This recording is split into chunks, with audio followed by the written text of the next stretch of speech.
Hey, lovely place. Come here. You can't come in here just like that. Unexpected? That is dangerous. Dangerous? What is dangerous?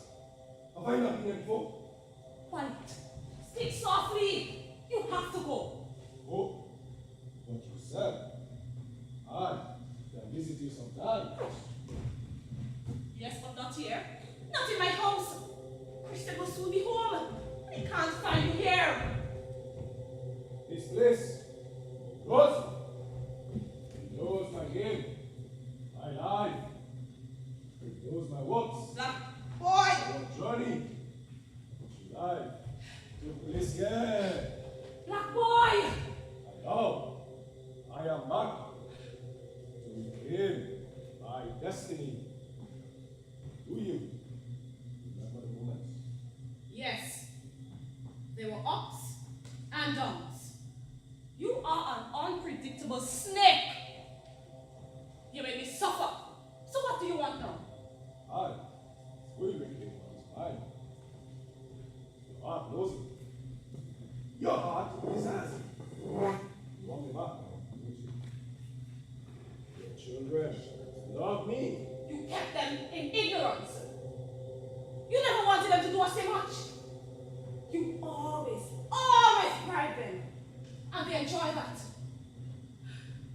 You sold the property to your friends for your personal gains, and none of us benefited.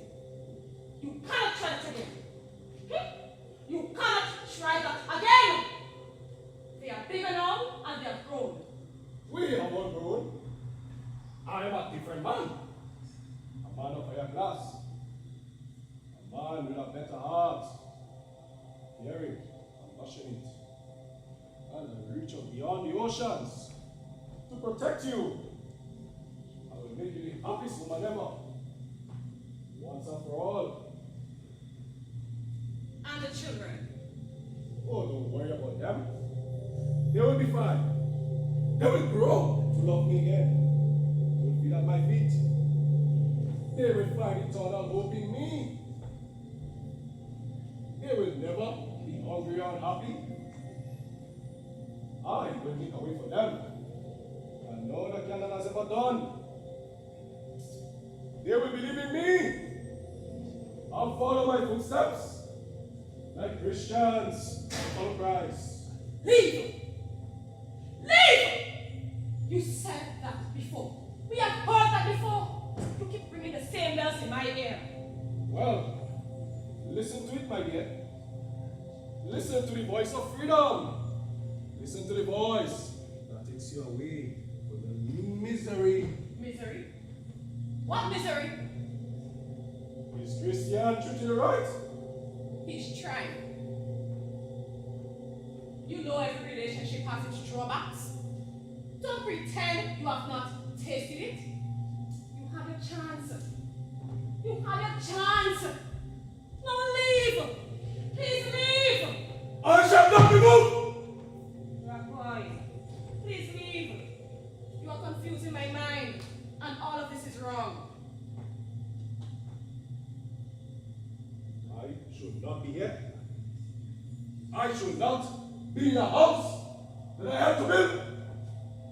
Why should I now reap some, if not all, of the benefits? You had your chance. You had your time. You have wasted 12 years of my life. It is too late now. I have moved on. My children wanted this, and they are not willing to, and I don't intend to hurt them anymore. There will be no more pain, my dear. I will sacrifice. I will die for you. Yes. I will give my entire life for you. But you never did that before. You left me in quite a number of debt. Thanks to Christian, I managed to stay above water. That was before. But now, this is a new me. I am a new man. With new visions, new plans. Look. I have been watching you from a distance. And I see how you're suffering now. I am not suffering. You hear? I am not suffering. Things are just on a go slow. As Christian tries to sort out some business for us. You are not dead now. You told me you want out. Have you forgotten that already? That was not long ago. One better choice. But me? There is nobody else out there that can salvage you from the rubble. Leave! Leave! Get off my life! You lying dirty, stinking man! All you got is words! No!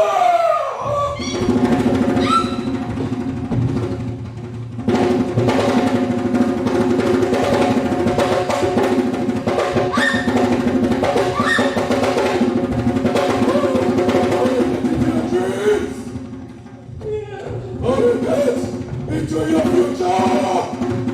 I'm a given to woman! I release your pain! No, stop! Stop! Stop it! You return to me! You will return to me!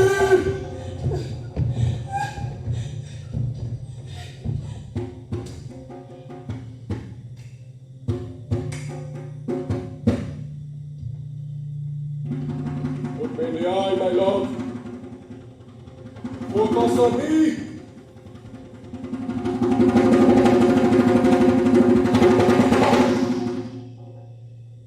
You! Listen to my voice. Listen to my woman. You will live Christian. You will return to the place of your heart. We will begin a new journey and carry that children with you. Carry them. We will journey to poverty and unemployment. We will journey to the uneducated and multiply the grain.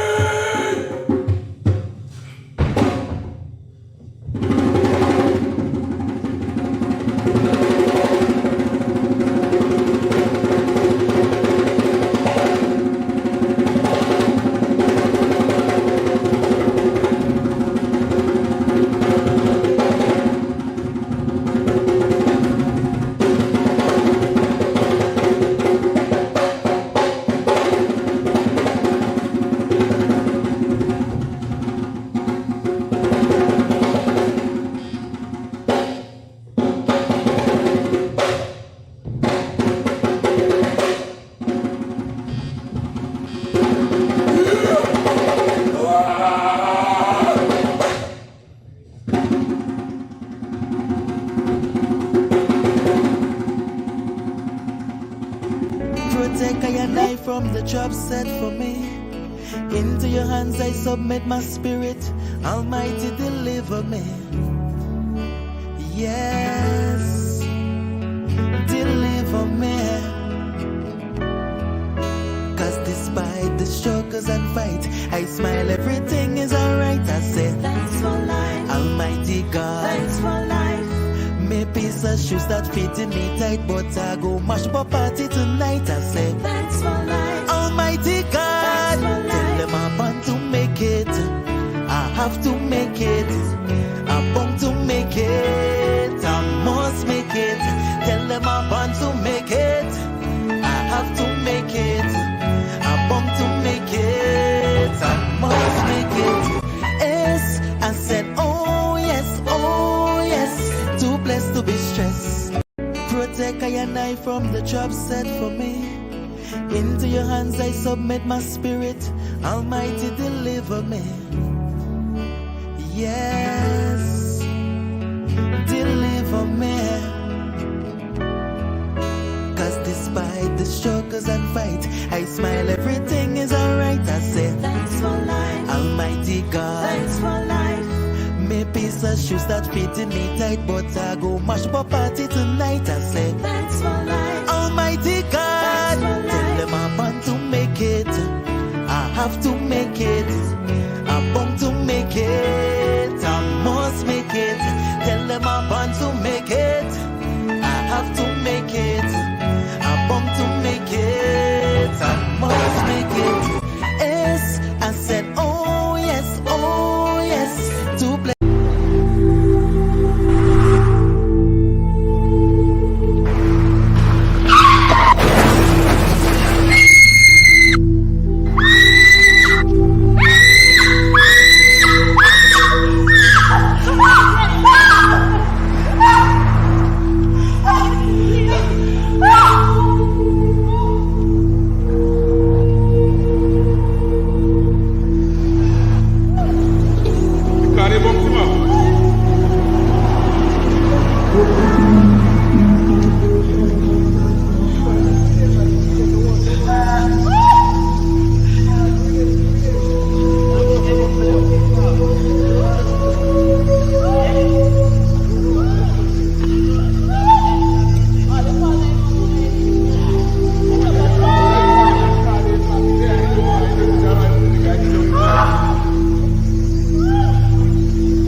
Welcome, folks.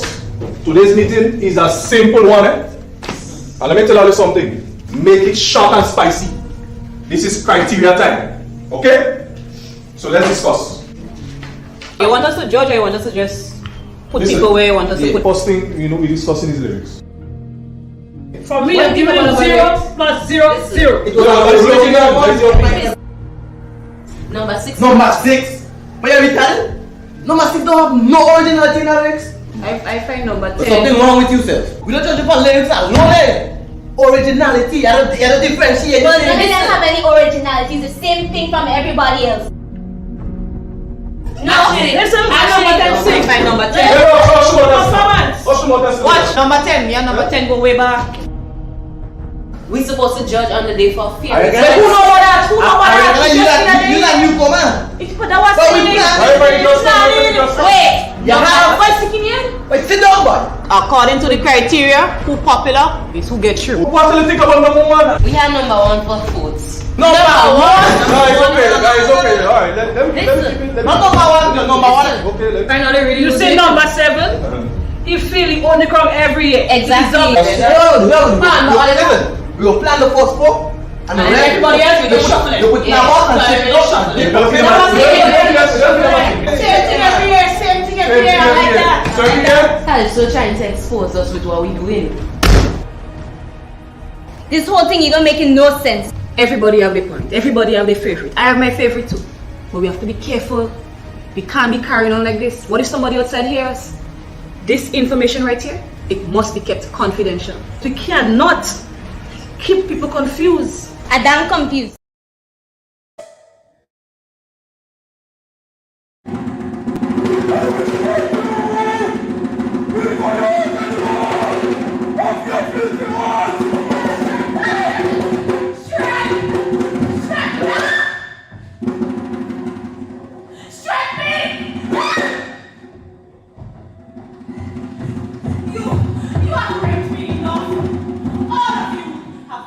to be. All of you have tasted joy in my arms, and now my milk is dried up, and you are all the cause.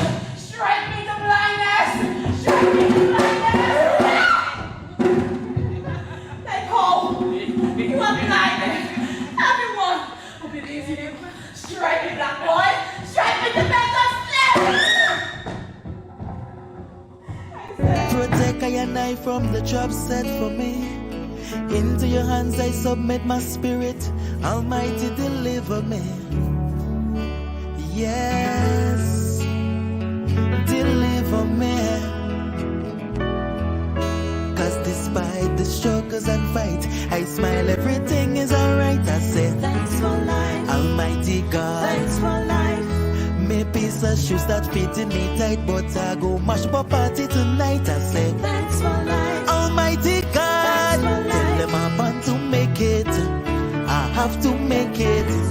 I'm born to make it. I must make it. Tell them I'm born to make it. I have to make it. I'm born to make it. I must make it. Yes, I said, oh yes, oh yes. Too blessed to be stressed. Protect I and I from the trap set for me. Into your hands I submit my spirit. Almighty, deliver me. Yes, deliver me. Cause despite the gratitude is a must. My mic now, turn on my mic now and sing. Deliver me, yeah. Who's the artist again? As I said to you guys, you know how we do it here at Cooper, and the person you hear in the background, of course, you know, is Terror, the governor, and Palm Tree. Yeah, they're bad like that. They're bad. Soon I will have to talk to them because, you know, that big tune is just gone clear. But anyway, despite the, everything will be right. Good. So today we're going to be talking with a actor with plenty of skills, with a history and a background that you would love to get to know. But I can't tell you too much, you understand? We'll be having that dialogue, and I want you to follow me. Remember, share this with somebody so that they can pass it on to empower other persons. You get me? Right? And here at C.R. Williams Performing Arts Academy, this is what we do. We don't just do drama, theater, but we do empowerment through the arts. You understand? And so today, the person we're going to be talking with and to, you know, is going to transform your thoughts and your mind. Yeah?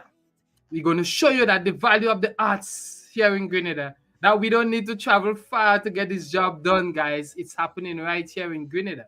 So tell your friends, family, mommy, granny, auntie, uncle, cousin, neighbor that you can get that power out of theater and drama right here in Grenada.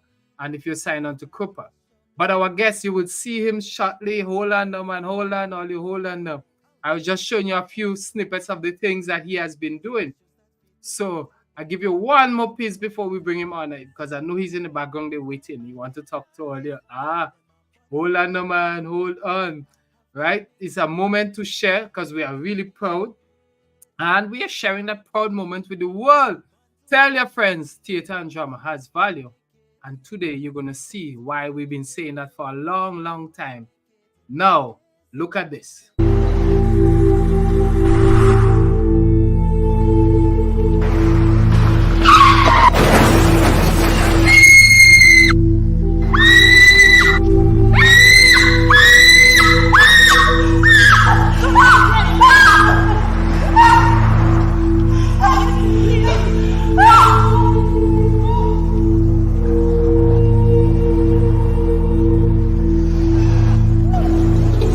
Carré bon climat.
You want me to get security instead? You want me to get security instead?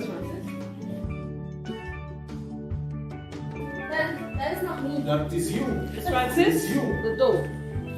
This is totally you. And why are you telling lies to me? Well, goodbye. I'm not lying. That's not me.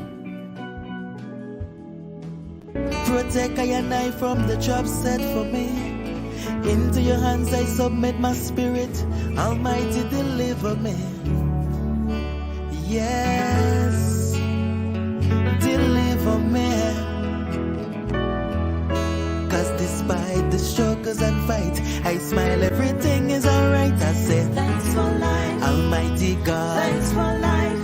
Me piece of shoes that fitting me tight, but I go mash up a party tonight. I say, thanks for life, Almighty God. Tell them I'm born to make it. I'm born to make it. I must make it. We must make it. I like the tune, boy. All right, guys, we're back. We're back now, and I have with me, one of our top actors here in Grenada who has done the job and done the work. And so, guys, going to bring him on with us to share his journey. And it is all about looking at the journey, the process, the steps in life, so where you can become a better person. It's not just doing the acting all that. Tell all you. Follow the thing and enjoy the value. Don't wait for money from the value. Just enjoy the value. Oh gosh, you get this. So my boy, I know you're in the background. Stand by because we're ready to see you. Make sure you turn on your camera. It's working because our people are waiting to see you. You know what I'm saying? Right? I hope you're ready there, guys, because we're going to talk and chat, and I'm going to talk to Andre. You know Andre? Anybody know Andre? Some say Christopher. I don't know where you get the same name like me. Right?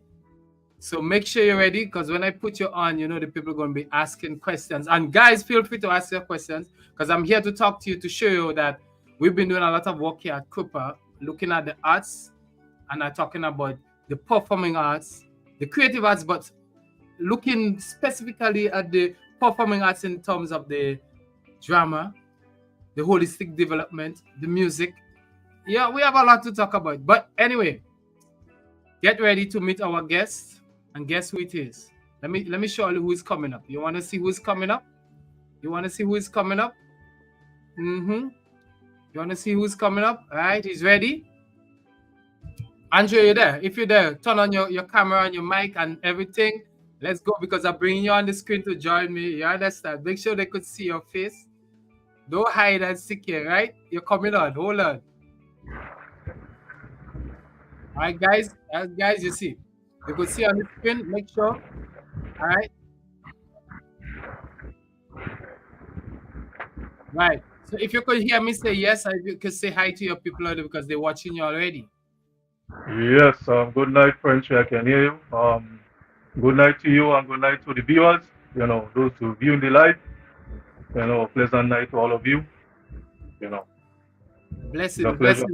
Blessings. It's a pleasure being here. Blessings, man. Welcome, because you know how we do this thing here, live and direct. We talk raw, we talk to the point, and French, you don't filter nothing. So you know how we do it. The people are excited to meet you. They want to know who is this guy, who you say this Grenadian actor, where you coming. Anyway, we don't jumping into that yet. But I hear you as a foreigner. You Grenadian for real? Well, I am a Venezuelan by birth. Yeah, I came to Grenada when I was very young. I lived my whole life here, I should say. Because when I came here, I didn't really know much. I didn't even know how to speak English. And I found it surprising that I was able to speak English in such a short space of time. Thanks to teacher Janice Charles. Those of you who know Miss Janice Charles, teacher Janice Charles. She's the one who taught me English. And she taught me, and she made sure that she made sure that I got it. And since then I never turned back. I put everything into it. I say I want to learn English because I couldn't talk no English at all. To tell me if you write something in English, I don't know what it is. If you say something, I don't even understand you. So it was very difficult for me. When I came to Grenada, it was very difficult for me. To get around and getting to know people. A lot of people, used to scorn me and shun me and say, well, who's this guy? Why you coming around us?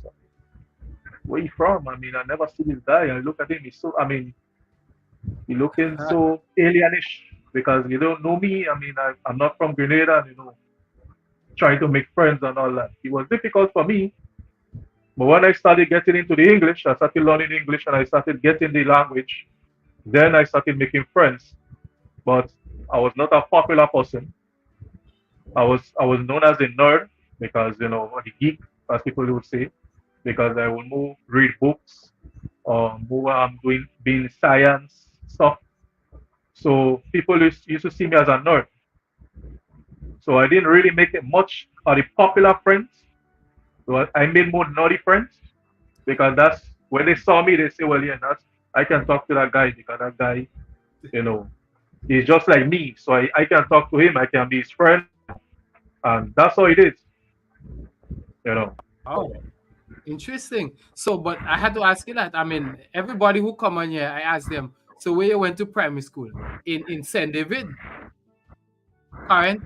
Well, you should say I didn't go to primary school in St. David, actually in St. Andrew. That's in Crochet RC. Known as St. Martin Pori School. So you don't like St. David? What are you telling me now? You're trying to bash my parish or something? No. You see, the thing is, I used to live in Crochet. I lived at Crochet with my grandmother. Well, me and my mom, we lived, she lived with her mom when we came down here because we didn't really have the necessities or the accommodation. So we had to lodge by my grandmother, who was extremely strict. So I mean, I couldn't play around. I couldn't do stupidness because I got a nice hot skin. And she's not wasn't the person that talked much. So when she gave me the eye, I know what she means. But anyway, I went to Crochet RC. I started off at 4 because I was already the age for that. So I started off at grade 4. I met teacher Janice Charles, that wonderful woman, and she, tried her best to get me to learn English. She gave me the basics, and I just went from there. I just took off from there. I never stopped. I never gave up on learning English. I just continued from there, and I just dive right into it. I get deep down into it until now. I can't speak Spanish that well because the English take over so much that now it's very difficult for me to get back my language because I get into so much of the Grenadian dialect and the twang and the whatever. So it is very difficult for me to get back my language, my official language, which is Spanish. I know a bit, not much, but right now it's very difficult to get it back. But I'm trying to get it back because when you have multi languages in your arsenal, that's good. You can do many things. But it's sounds as though that school had one teacher, boy. No. What? That school had one teacher. No, well, the thing is, the reason why I made a great mention of Janice Shaw is because she helped me, to continue with my education. And then when I went to grade 5, I met teacher Jude Bartholomew. Those of you, the GUT president, he was my teacher as well at Crochet RC. Yeah, taught me. How much looks Jude give you? I'll show you this now. You're going to be watching that. Yeah. I had my share.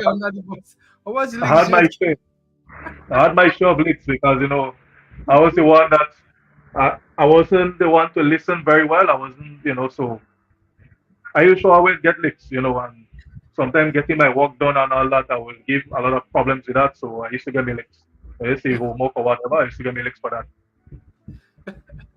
And then going down, I had teacher Yvette, teacher Yvette in grade 6.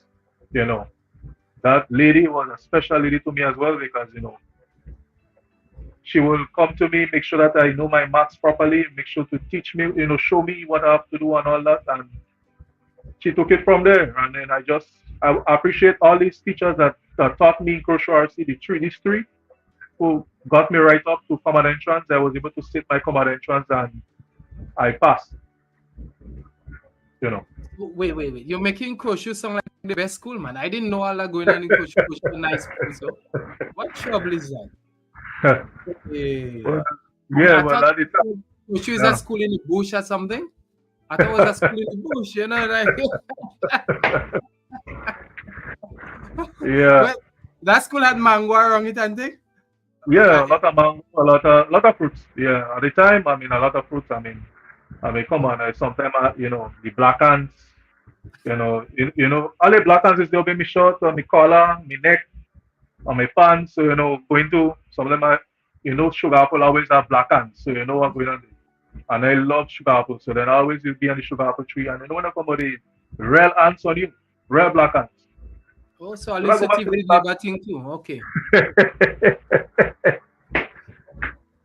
Yeah, That's I all mean, I, these children I have. had, yeah, I had my share of fun. I got licks too because sometimes I go back to class late. When bell ring to go back in from lunch and I still out picking mango, skin up or whatever. Or sugar apple or whatever. I'll be outside there and bell ringing and I just can't be bothered and I go back. Class start. I get my licks and I go back and take me lesson. Point taken. Point taken. Right. So you did enough. So, but you said cautious. So that where were you living? You said I missed that. I lived at Crocious St. Andrew. That's the Also, first it's right place. there. So you walk to school. Yeah, I walk to school every day. Okay. Yeah. Okay. Walk back and forth, back and forth. Walk to Okay. school, walk home. Yeah. All right. So that means your secondary school was St. David Secondary. Boom. No. We got it right. Yeah, man. You I had went to to- choose. I went to St. Patrick's after that. Talk to me, man. Talk to Yeah. So after I passed common entrance, we moved. We moved and we went to live at Tivoli St. Andrew, right? And then I started my secondary education at McDonald College. That's in St. Patrick, and that's where my life unfolded a bit because I was a person that was curious. I didn't used to speak much. As they say, about that can melt in your mouth. I never used to speak much, but I always was curious about things. And I started off, this kid, nerdy kid, Form 1, Form 2, very clumsy at times, until I reached Form 3 and I started to play big man. Now reaching Form 3 and I started to play big man, then all of those things disappeared. I wasn't this nerdy guy as before. I started playing cricket, and I was a cricket guy because the thing is, while in school, lunchtime I'm playing cricket. After school I'm playing cricket. Right in the school, yeah. So Also, you I will be represented- there playing cricket. Huh? You represented the school playing cricket then? Well, the thing is, I didn't represent the school. That's the sad thing about it. I never represented the school playing cricket, but every time they see me, I play cricket with the guys. I always play cricket with them, but I never got into the team. Oh, I get you. So you jumped through that process, up the road, McDonald College. But why? I mean, you say you were up there. Why you chose McDonald? Was that common entrance choice, or what happened? Or they just Well, moved with everything? I guess it was common entrance choice because I had different schools. I marked down different schools that I would love to go in, including St. David's schools. Oh, And I was given McDonald College. Yeah, I was given McDonald College for some reason. Yeah, there you so go. I didn't have a choice, so I just had to go with it. Because they say they're up country. Okay. Yeah. So, which teacher name you're calling there now in Form 1 and Form 2? Who is the teacher you're calling? And Well, the give teachers, you there's give many. tests. Well, in secondary school, I gave a lot of trouble too. I give a lot of trouble. I get licked, end up in principal office. Because it's the same cricket. Sometimes I end up in principal office because of cricket. Guys, and you're coming back in class, you're sweaty, and bam, in the thing. So I always have to end up I always have to end up in detention or in principal office because Andrew, you're playing cricket again. Go back to cricket again. I think I have to end up back there and then get my legs, whatever, go back to class. And then we had teacher Andal, which I remember. He was my history teacher. And then we had the great scholar, that was my teacher as well. He taught me integrated science and biology. So I I was under scholars wing for a while. He taught me. He was, he's a guy. He give his jokes and whatnot. So I mean, I used to enjoy his class because when I go in class, I make sure I get a laugh. Yeah, so I used to always enjoy his class. And we had teacher Andal, he was my history teacher. We had teacher Patterson, it was my maths teacher. And to be honest, I didn't like maths because the thing is, I wasn't good at maths. No matter how much I tried, I was never good at it. I was never good at maths. I tried, but I was not good in maths. I was very good in English. Surprisingly, exceptionally good in English. I used to get top score in English. I used to get top score in spelling, comprehension, composition. I used to get top grades in those things. And most of the people who lived here and born here, can't even spell some of the words, like the different places in Grenada, and I was spelling it correctly, which was, I don't know. So you're the foreigner, man. But I was this guy, I would sit and I would try to read and make all the words and, to spell them. And that's how I learned. I learned after teacher Janice in primary school taught me. I went and I just read books, all kinds of books, science books, story books, all kinds of books to learn big words, just getting the words and just learning them and looking up the meaning and all that, and that's how I learned. And I applied myself to it and I got there and I did it. And here I am today. Although in my secondary life, I had a lot of ups and downs, mainly because after a while, my mom got sick. My mom got sick after a while, so I had to work to send myself to school while in secondary school. So sometimes I have to work on a Saturday. Every Saturday, I have to go to work. Every holiday, Christmas holiday, Carnival holiday, I'm on work. And this is what took me to school. I worked and I saved the money, and I took myself to school. I paid for my subject, and I sat CXC. It was all for me because I had no assistance, and my father was never present. Even though we just started speaking recently. I never met the guy, but we just started speaking recently. But he was never present in my life since birth. So I had to take care of myself and take care of my mom because she was sick, she couldn't walk. And lately we got to know that she had cancer. So she was officially bedridden for a while. I had to take care of her.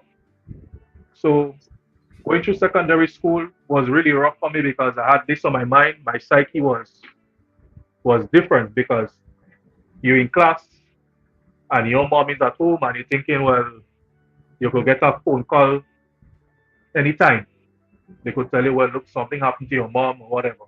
And all these things was just playing in my mind as going to school. So I had to struggle. I struggled mentally because getting to study while thinking about my mom and having to pay attention to the teacher, what the teacher is teaching, was difficult for me. So I had to maneuver myself in many ways to get it and to learn and to study and to pass my exams and all this. Sometimes, I go home and I can't even, I have to take care of my mom. I have to do everything for her because that's my mom. So I have to do everything for her because she couldn't do anything. So going to work again, every Saturday I get up early, I go to work. I used to work in a store they call Poor People's Store in Granville. That's where I work. That was my first work. Poor People's Store in Granville. That's where I work. I worked there for a number of years. In between, while going to school, and I worked there briefly after school. After I finished school, I went there, I worked briefly. And I did everything I could. My mom got extremely sick after that, so she was in and out of hospital. So it was another stress for me, another hurdle for me. I did my CXC, although I did not get two of the subjects that I really wanted because, I mean, you're inside CXC and you're there and you're watching the paper and all you can play in your mind is your mom, your mom, your mom. That's the only thing that kept playing in my mind. And she was in and out of hospital. And your mom is home, she's home. What could be happening? And I went through it. I did my CXC. I got my subject. And after that, I continued working. I told myself, well, I want to attend TAMCC. And I registered. I went to sign up and everything. I signed up for it. I paid. But the thing is, what I wanted to do media studies. Hold on, Jay. Hold on. I kind of concerned about this secondary thing there, boy. Whoa. What happened there? I mean, with all that thing going on in secondary school, what happened there? With the counselors, with the teachers? Tell me about the process, the help. The thing is, I didn't get much help. There was a counselor at the school. There was a counselor. She spoke to me. But I was a person, even up to now, I'm a person that don't like to share my problems. I will keep my problems to myself and I will grind. And a lot of people know that. A lot of people who know me know that when they see me sometimes I might be taking on a problem and I don't look like that. I might laugh, I might make joke, I might look happy, but inside is something else going on inside. So she will see me sometimes say, well, something is wrong with you, something is really wrong. You need to speak. Because this is bad for you. In my mind, I never thought it was bad for me. But the lady came and she told me, which was Miss Palmer. That was the counselor, Miss Palmer. She came to me, she came and checked me every lunchtime to make sure if I'm okay. So, are you good today? I mean, you want to come have a chat? I said, no, I'm fine. And then there was this one day, I went and I sat down with the lady and I told her my problems and I broke down. I literally broke down. I cried my heart out to that lady that day. I cried my heart out when I started telling her the story and what is happening and what's going on at home and all that. I just cried my heart out. And I cried for a while. I stayed there crying for a while. She said, listen, just cry. Just cry. Don't stifle it, just cry. It's okay to cry. Just cry and tell me what is happening. Just let me know if you feel to cry, just cry. Don't hold back. And that was her words to me. And that's what I did. I just let everything go. I let everything go. And that evening, when I left Miss Palmer's office, I feel like I'm baptized. I feel so light. I feel so light. It's like I just baptized. Like you're just baptized. You're just like you're a new person. I feel so refreshed. I feel so light. It's like everything just, the dark heaviness that was on me, that was just gone. When I went home, I mean, I was just doing things, working, doing things, taking care of my mom, going to work, bam, no problem, because there was no burden to hold me back. After that, I went to get another job, a better job, so to take care of myself, and that's what I did. It was very good for Miss Palmer that day, because if I didn't visit her that day and cried my heart out, I don't know what would have happened to me. Something probably worse could have happened. So, in school, that was happening. Outside of school now was another problem, peer pressure. Meeting boys your age and all that, they will tell you things, they will call you names, call me names. I was very skinny back then, so a lot of the guys would just come and they would start to push me around because I was skinny, I mean, I small and I scrawny. So they come and push me around, slap me, rap me, do me all kind of wickedness. And he became a burden to me. That was another burden of my life because I had to go through all this peer pressure. They will tell me things, they will cuss me, they will call me names, let me go back in my country. What are you doing here? Come and take over. They tell me all kinds of stuff, all kinds of hurtful things. And I had to live through that. That's why I say I didn't have many friends. I had one friend where I was living, and he was annoying.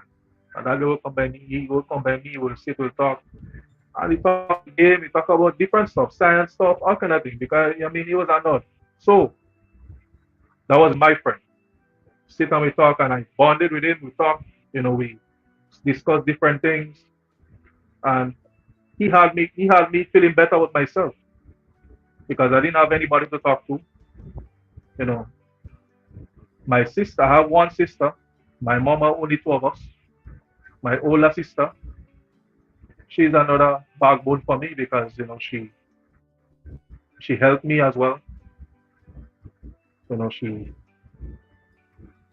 love for me is exceptional, and I love her.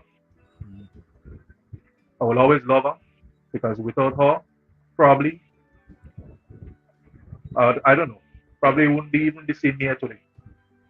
So it's because of her and because of the other persons in my circle, I could have made it, and through God, could have made it. So, but a concern, how you continued eating? Because mommy, you work food. How you continue to survive? Who chipped in? Who chimed in and helped you? Well, the thing is,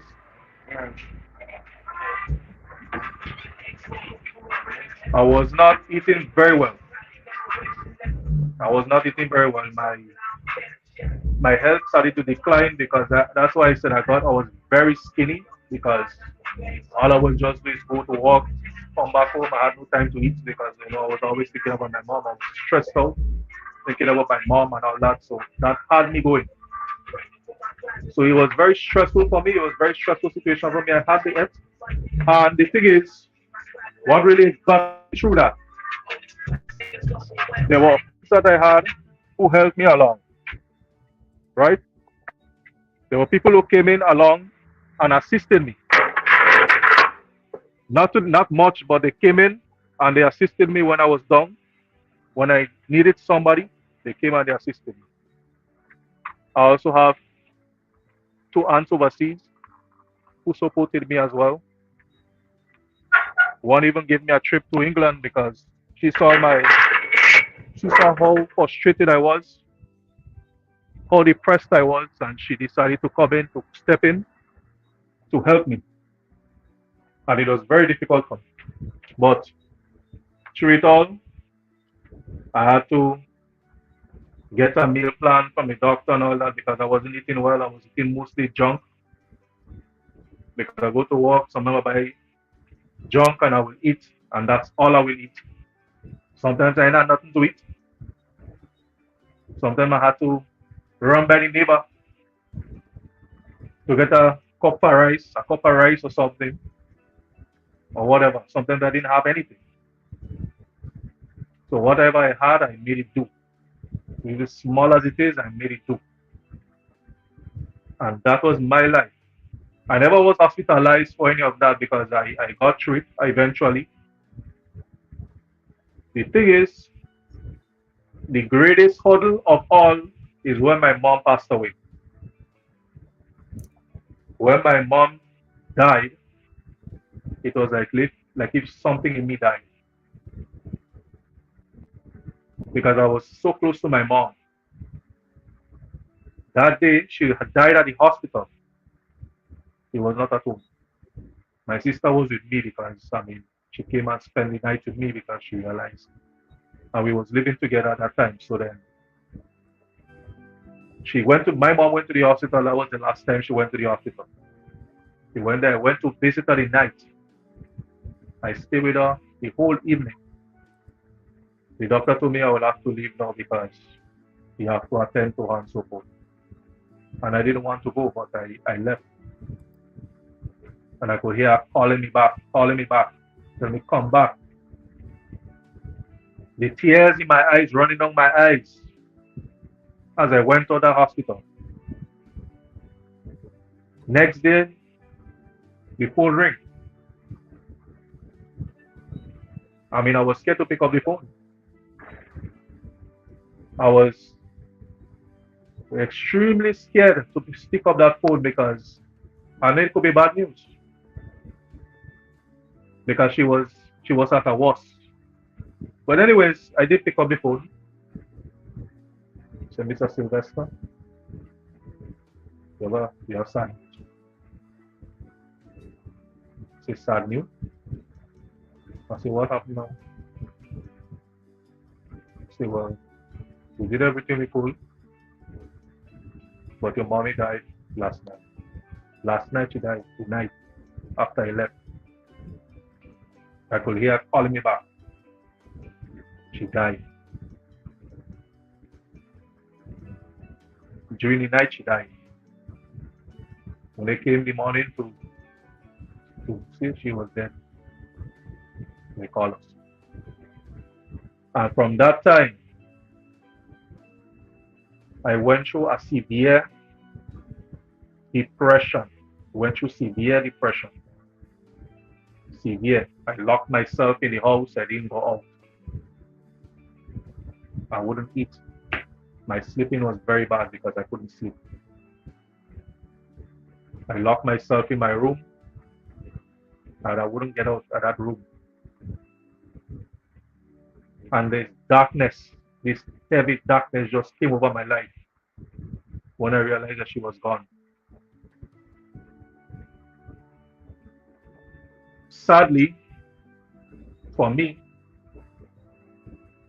he sent me to a mental hospital. He did send me to a mental hospital because of the depression, the severe depression. I couldn't think. My brain couldn't think. I was sent to a mental institution. You serious? Yeah. So wait, hold on. So with the counselors, you tell me you had counselors in the along the way. What happened? Yeah, but after, remember I told you, after I left school, there was really nobody to counsel me after that. I didn't really have anybody to counsel me. So what happened to TAMCC? TAMCC now, I went to TAMCC. I signed up on everything. And I was not able to attend the TAMCC. I was not able to go because my mom her health was deteriorating every day. She got worse by the hour. It was only me to take care of her. I mean, my sister was very far away. So it was only me that was there to take care of her, to get up and do everything for her and everything. And I went and applied myself. But the thing is, I could not continue because she was in and out of hospital. And when she was home, I don't know what could have happened. Something could have happened. So I did not attend TAMCC because of that, sadly. And I had bigger goals and dreams, which was I wanted to be a media person, somebody who will be on the news as an anchor or maybe a reporter or something, you know. But growing up, I always wanted to be an actor. Always wanted to be an actor. This was my dream, to be an actor. But there was nothing around here. There was nothing in Grenada at that time that really pointed to that. So you didn't have drama and thing in your school, like acting, your village? There wasn't any of that. There wasn't any of that, sadly. And this was something that I was very interested in. Yes, so I think I jumped the gun. So let me go back a few steps. Yes, man. So I tried to get assistance from people to help me, to give me an encouraging word, to speak to them. I was turned down by everybody. I mean, they don't have time. I can't do it today. You have to come back next time. And this is something that weighed heavily on my mind because I went to people and tried to try to get help for my problem. You know. What you And saying? I was turned down each time. I was turned down. I was always given an excuse. So I really didn't have anybody to talk to but myself. So how you cope with that? How you deal with that? How many years? I couldn't cope. How long that happened? Because that's some kind of unbelievable. Many years ago, that happened. Yeah, that happened between 2009 to 2010. Thereabouts, that happened. And in 2011, I started getting over it. But that time I was already out of the institution. Now, people knew that I attended the institution, so a lot of people didn't want to hire me. It was another problem for me again because people around the area knew that I was in a mental institution and nobody wanted to hire somebody that came from a mental institution. But how you end up there? That's a problem. Hold on. How you end up there? Because I mean, there is death and there is that big jump. How you end up there? It must have taken a while. Yeah, it take a gradual process. Where's the but it community, wasn't long. where's society? Where are the people where you're living? Everybody just mind their own business. Everybody just be minding their own business. You see me there, you will say hello. They don't even come and ask, see what's happening. Even after mom passed, a lot of people came around. But after a while, it's like it was back to square one. Nobody came around, to even check up on me to see if I was okay. Nobody. Even people the neighbors around me didn't even come around to check up on me to see if I was okay. And I just sat in my room there in the dark, and it became worse for me. Day by night, it became worse. It gradually became worse, and I took it on. I would start speaking to myself, screaming to myself, until I started getting suicidal thoughts. I started cutting myself, harming myself. It was that bad. I started starving myself because I say, well, it makes no sense living this life. I was telling myself that it makes no sense living this life. And the reason why somebody saw me when I went outside, and somebody saw me, the marks on my hands. They said, come. And the thing is, it wasn't even a neighbor, somebody that happened to be passing there at the time, who was not even a neighbor. I said, come. So why do you hand that? Why are you doing to yourself? Why are you doing that to yourself? I said, miss, you don't even know half of what I'm going through. He said, come. You need some help. Take my number and everything. He said, watch, something I'll get you in the morning, please God. And we'll get you some help. Will it be okay? That night, what? And then it took me all night that night. I couldn't sleep. I up all night. All kind of thoughts coming to my mind of what things, ways and means on how to destroy myself and how to kill myself. All these things came into my mind, and I was thinking of ways of how I could do it. Either by should I poison myself? Should I hang myself? All kind of things run through my mind.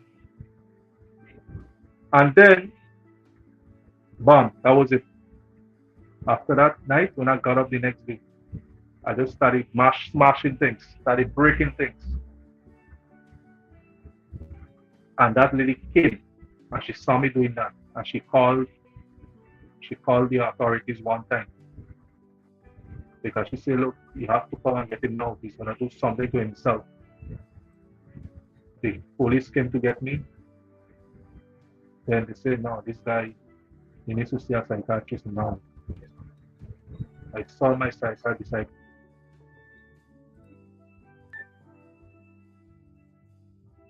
All right, guys, I realize that we reconnecting with Angela. We're reconnecting. You back? Yeah, I'm back. All right, go ahead. So I did see the psychiatrist, and he said, you need some rehab time. And I was inside that mental institution for a while, for a few months. I stood inside there. I rehabbed pretty nicely. I got counselors talking to me, come to talk to me and everything. And that's where I received my help. Inside the mental institution, that's where I received my help. That's where I was able to voice out my every unfortunate events in my life. I was able to pour out everything to them. I would cry as well because it was so painful to me that I had to cry as well. I cried and I talked, I cry, I talk, I cry, I talk. They say just take your time. Just take your time. You have to cry, just cry, but take your time. Just tell us, let it out. I let out everything, tell them everything, my mom, everything what happened, what's happening in my life, all the peer pressure and everything. I tell them everything. And I got counseling through all those months that I was in there. I came out. I felt much better about myself. I started to deal with problems better. I will go to see the counselor, even though I was out, I still went to see the counselor. So I was going to see the counselor 2 times a week. To go to see the counselor and they will talk to me and tell him how the day was, how my life is going, how things are going. And day by day I got better. Then, miraculously, I got a job. After months of being home, I got a job. Miraculously? Yeah. Because knowing me, I wasn't able to get a job. All were applying. Nobody wanted me. What do you mean by that? What do you mean? What do you really mean? Well, I applied. When I sent the application, they will eventually get to know my past, where I was, and what was happening in my life, and they will say, no, we can't hire you. We can't hire this person. So they will call me, some will never call and say, well, we're sorry, Mr. Sylvester, we will not be able, based on some recent findings, we'll not be able to hire you. We're sorry. And then I spent months at home. I was not working. I depended solely on my aunts, my sister, who was there right with me through the way and guided me and motivated me each day. They would call me and, motivate me and talk to me and tell me, it's okay. We will help you. We'll help you until you get to on your feet. And then one day I just applied. That was at my first call center job. I applied, and I was called, and I was, can you come for an interview? So on today. I said okay, I will. I went to the interview, and I was hired. And right there, I continued living my life. It was, as I say, it has its ups and downs. Life is full of ups and downs, but it was not to a point where I was stressed or anything like that. It was not difficult situations that I couldn't handle. I never got any acting experience before. I never was in an acting school. Nobody taught me before how to act. I learned to do it on my own. That's why I started. I even surprised myself in my first production called Vomit. I surprised myself because I never knew that I had it in me. And So because then I want to interject here. Well, why along that process? No child has one parent, so I kind of find it, no child has one parent. So you ever reach out to daddy eventually or somebody? I did. I tried. I made many attempts to reach my father. My mom, while my mom was alive, we tried to get him. He even gave us a wrong number. So going through Facebook and all that, that's how I was able to locate it. I Gotcha. located him. When I located him, I called him. I spoke to him for the first time. That was in 2006, thereabout. That was the first time I spoke to him. After that, it was a long time again. I couldn't get him. I finally got him again. That time my big man already, walking and everything. And I get to talk to the man again and talk to him, and what are you doing? I'm so sorry what happened, and different ups and downs, It was not a it was a very bittersweet moment because at that time I hated the man. I had nothing but hate for him because of what I went through, what my mom had to go through as a single mom. I just had a hate for him in my heart. But then growing up and becoming an adult, there's a lot of things that you put aside when you become an adult. So when I became an adult, I said, well, you know what? It don't really make any sense just keep hating the man. It don't make no sense he keep hating guy. I'll just talk to him, I'll forgive him. I told him I forgive you. I forgive you. I will not forget, but I forgive you. We can talk. I never met him. I only saw him in pictures. I never met him. I never shook his hand. I never hugged him. Nothing. Even up to this day. I reached out to him on several occasions asking for help. But I just got excuses. I keep getting excuses. There was this one time he assisted me.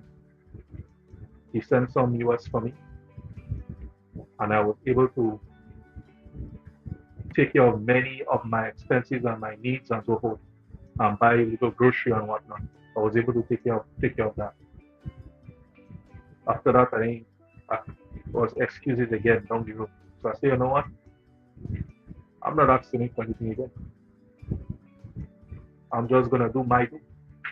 I'm gonna take care of myself, take care of my business and everything. I'm just gonna do what I'm doing.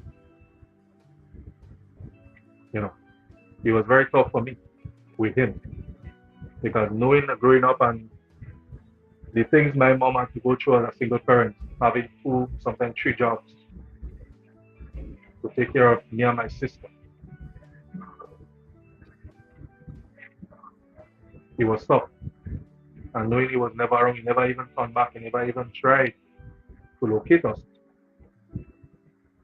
It's baffling. But I got over it. Mhm. I forgave him. I told him I forgive him. So I will never forget it, but I forgive you. So you go. So, okay. So I say thank you. Thank you for forgiving me. I say hope it will continue or start over fresh and continue the relationship as father and son. I say I have no problem with that. You are my father. If it wasn't you, I wouldn't be here. So. All right, I got you. So the journey continues. Interesting. And the people out there listening understand that in life the journey has to continue and the life has to continue. So now that we understand that whole background, how you tell us the journey to acting? How you reaching acting? How you Okay, reach? so well, the thing is, I searched all over. I looked up different acting academies, different acting schools. I used to even look at Heritage Theater at the time. I used to follow them, look at all the little snippets or whatever. And I said I wanted to join an academy, school that can teach me professionally how to do this professionally. Searched for a long time, and I just kept going wrong and wrong in circles. This one day, I was on Facebook, so just scrolling as usual, looking for different things, and then this thing caught my eye. I just flip back down. I see Cooper, C.R. Williams Acting Academy. I said, what? I go and I watch it out. I read the whole thing, and they say, look, you have a form. Click on the link and you direct it to a form. I say, wow. I say, I want to get into that. I click the link one time. Lead me to this form. I fill the form out. I submit it. I say, I keep my hand crossed, my feet crossed, and everything. That I get a phone call. Somebody tell me, look, you wanted to come into our school, And bam, there was it. I mean, I was contacted, and I went.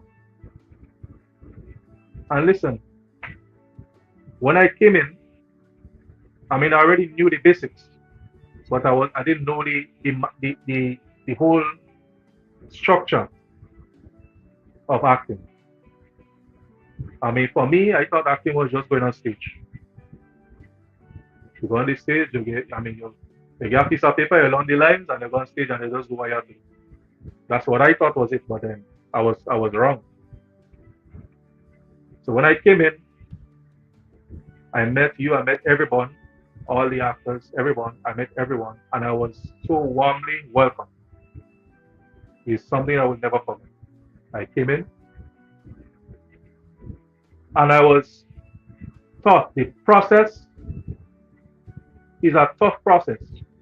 It's a lot of physical activities, a lot of, it's not easy. But once you put your mind to it, I decided I know what I want. Careless how it will make me feel the next day, whether my back hurting me, a leg hurting me, whatever hurting me. I say, I know what I want, I go in for that. And I went for that. And then training came about. It was all in training. I was taught everything by yourself. And the physical aspect, the warm-ups, the different stage settings and everything. I mean, I was surprised to know that there was so much to do in drama. And I thought it was just a simple thing, just a simple process, but I didn't know that the process was so lengthy to a point for you to actually become the person and the professional actor you really want to be. So I went there, I trained, we rehearsed, we did everything. And when I heard that the first production is coming up, I was so excited because I said, wow, my first ever production. And the thing is, before I came in, I'm a guy, I don't speak much. I only speak when I have to. When I came in, I was not really vocal, but then at the same time, I learned so much how to develop myself. And it wasn't only about drama, it was also Cooper is not only about drama, it's not only about going on stage and rehearse and doing productions. Cooper taught me how to be a better person than I was before I came in. I was taught how to develop myself physically, emotionally, spiritually. I was taught how to persevere. I was taught how to use my time wisely because there was a lot of timing. Because you have to be, in drama, your timing has to be correct. I mean, patience, you have to be very patient. You have to be very trained. You have to be very skillful in what you do, because if you don't put your mind to it, then it can just disappear just like that. And you need to have discipline. I mean, discipline is not something that I don't have a problem with discipline, because I'm a very disciplined person. And I can go through the process. I take corrections. I take corrections, and I take everything seriously. I take my training seriously. I did everything, and I put my everything into it. I didn't leave anything back. It taught me how to feel better about myself. Proper also taught me how to feel better about myself, because I'm not a shy guy. But the thing is, I wasn't so, what should I say? I wasn't feeling so right about myself. But that's just what I say, right? I was at zero, and then it came up. My self-esteem was very low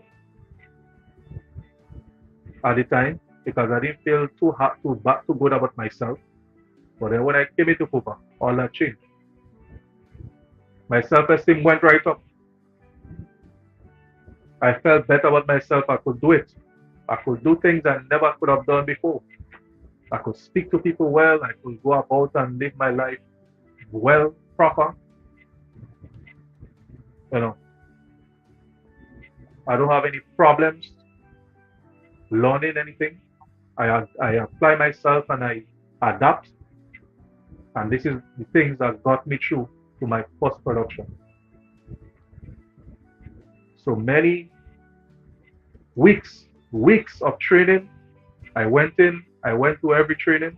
I was working at the time, but I found it my duty to get to training all the time. After work, I would get myself into training every evening. I would be at training, whether it be online, whether it be physical, I would be there. And as the time went by, I learned so many things, different aspects of drama and all that, and how you can become a better person.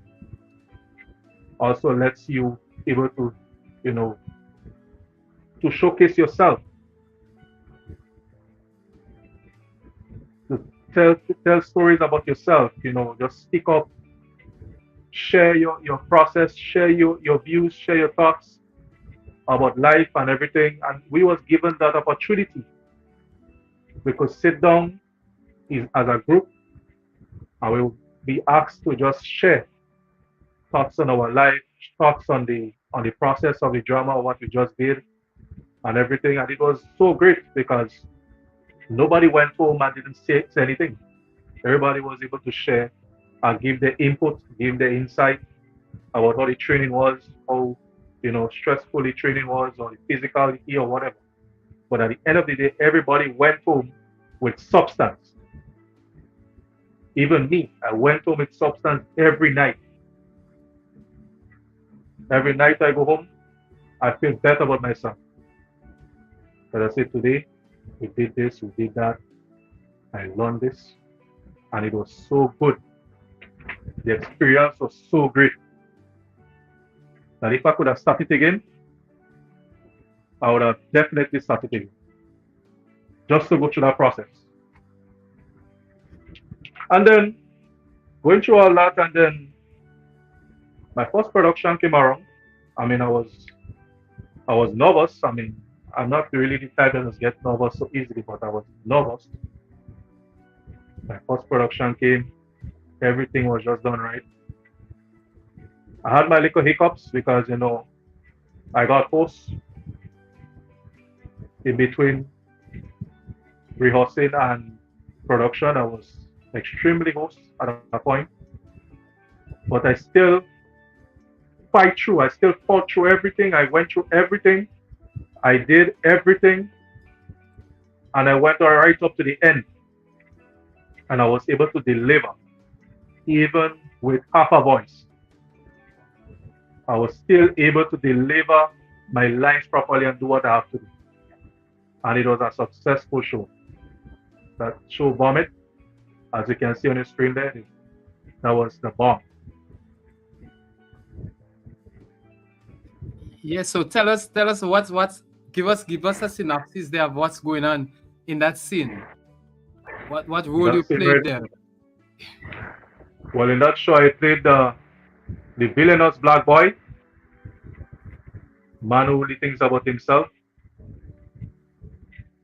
And poor Miss Grenade, Mrs. Grenade, she had to take it because she was stuck in between two men. One was villainous, deceitful, cunning, because any bad thing you could think about. And that was my character. Someone who highly thinks about himself and who has this evil aura about him. And his plan was to bring down Mrs. Grenade. And this is what is going on there right now.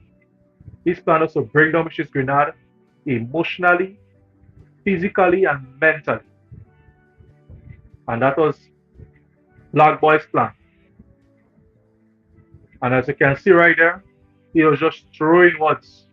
The first time he came as a nice, smooth talking man. He came for whatever. He came for his woman. He came back because he said he came back to reclaim what is his. And there he is. He didn't get that. So then he came back the second time full force, hell bent on taking revenge on Mrs. Grenade to bring her down to the lowest level. And this is him there right now. This is Mrs. Grenade sitting there. She fought through, but then the black boy just rained down insults, belittled her to the lowest degree. And this was my character. So And imagine that. How was he playing that character? Because the thing is, I'm not that guy. So it was very difficult for me to adjust to that character, because to know somebody who is so villainous, want to bring down somebody to the lowest degree, and he will do anything to make sure to accomplish that. I never had any issues with anyone or to bring down anyone. And that's something that is not me. If I could say what percentage of black boys in my life, I would say maybe around 15%.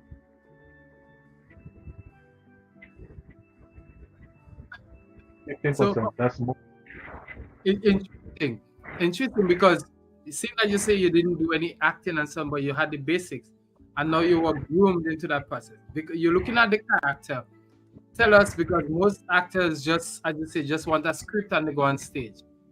You mentioned pieces of it, but share how you became, how you transformed, and the pain and suffering of becoming a transforming into that character. I mean, this is your show, so I don't want to talk it. Share, go right ahead, it's you. Right. So the thing is, it wasn't very easy.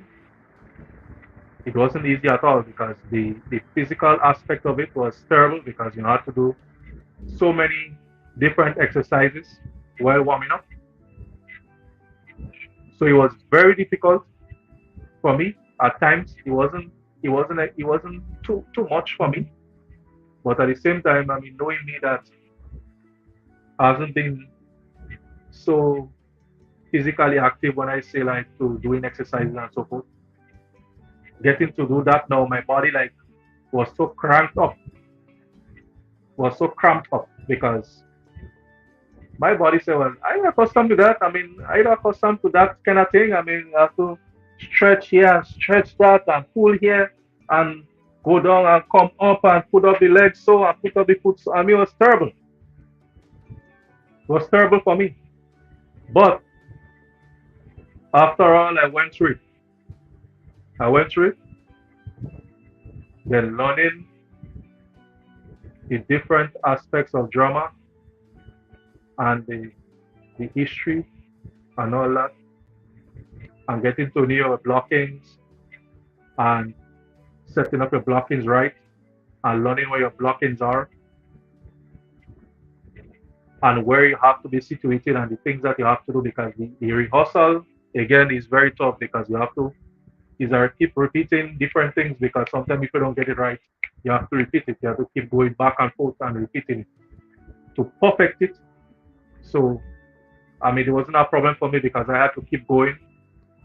For me, even though as much as I could, I had to keep going back because sometimes you make mistakes, you will leave out something important, or you might move a specific way you're not supposed to move.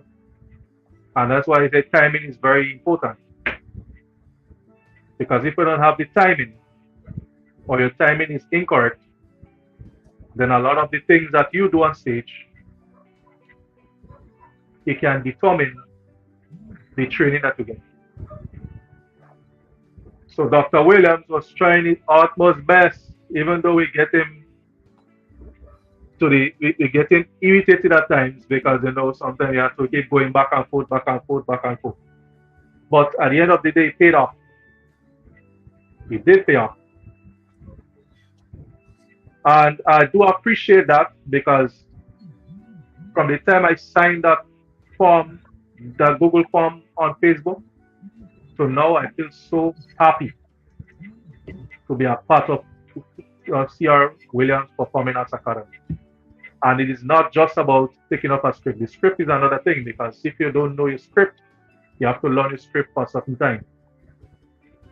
Your script is yours. You learn your lines. It's not just about cramming lines. You can't cram your lines. If you cram your lines, sometimes you forget. You have to learn your lines properly.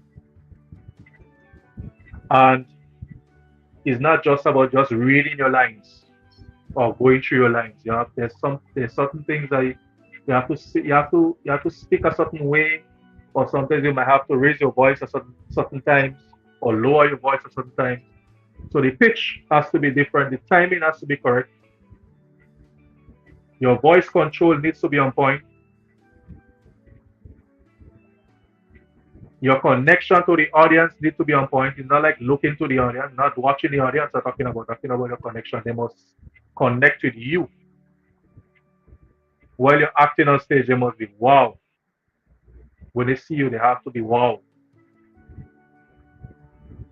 And in order to connect to the audience,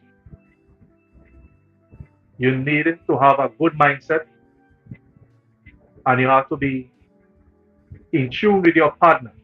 Because you see, if you're not in tune with your partner, then it can fail. So you have to be, if you have somebody acting, you have to be corresponding with your partner, with your fellow actor.